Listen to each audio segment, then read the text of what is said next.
Hello viewer, আসসালামু আলাইকুম। আজকে আমরা কিছু মজার ট্রান্সলেশন করব। সঙ্গে আছে আমি প্রভাষক রতন আহমেদ। আমরা অনেক সময় গুড জব শব্দটি ব্যবহার করি।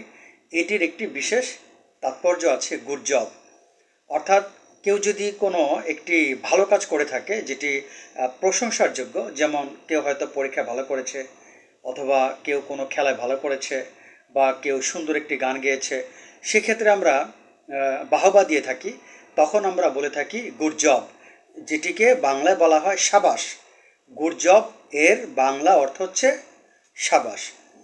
তারপর আরেকটি শব্দ বলি, ক্যারি অন, চালিয়ে যাও। অনেক সময় আমরা বলে থাকি চালিয়ে যাও, তুমি কাজটি করতে থাকো, বা তুমি পড়াশোনা করতে থাকো, তুমি পরিশ্রম করতে থাকো।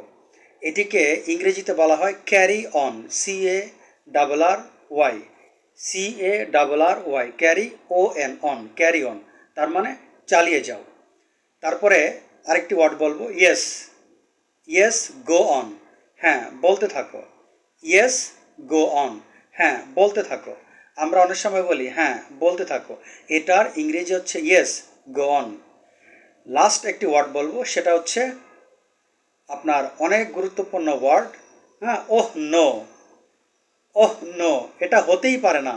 ওহ নো, এটা হতেই পারে না। আমরা অনেক সময় বলে থাকি এটা হতেই পারে না। এর ইংরেজি হচ্ছে ওহ নো।